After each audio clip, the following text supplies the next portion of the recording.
Obito Uchiha এটা শুধু একটা নাম নয়, এর পেছনে লুকিয়ে আছে একজন অসহায় প্রেমিকের আর্তনাদ, যাকে পৃথিবী কোনোদিন বুঝতেই পারেনি। মানুষ তাকে চেনে একজন মুখোশ পরা ছায়া হিসাবে।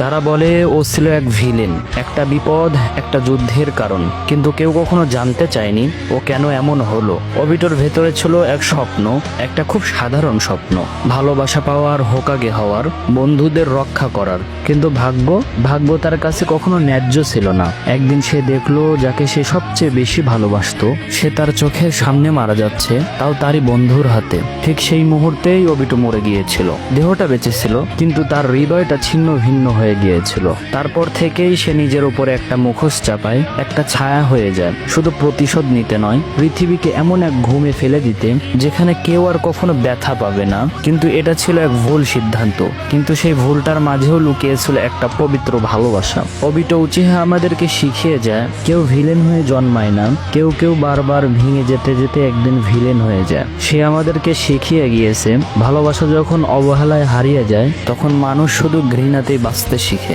সে আমাদেরকে দেখিয়ে গিয়েছে একটা মানুষ যখন নিজের প্রিয়জনের মৃত্যু নিজের চোখের সামনে দেখে তখন তার চোখ বাঁচে, কিন্তু হৃদয়টা আর জাগে না। ওবিটো উচিহা আমাদেরকে শিখিয়ে গিয়েছে কখনো কখনো একজন নীরব যোদ্ধার যুদ্ধ থাকে নিজের ভেতরের ভাঙা সত্তার সঙ্গে। সে কখনো বলেনি, কিন্তু তার পুরো জীবনটা চিৎকার করে বলছে, আমি কখনো ভিলেন ছিলাম না, আমি শুধু ভালোবাসা খুঁজতে গিয়ে হারিয়ে গিয়েছি। আর সব শেষে সে এটাই শিখিয়ে গিয়েছে তুমি যত বড়ই ভুল করো না কেন, যদি তোমার ভেতরে এক ফোঁটা ভালোবাসাও বেঁচে থাকে তুমি ফিরে আসতে পারো, তুমি নিজেকেও ক্ষমা করে দিতে পারো।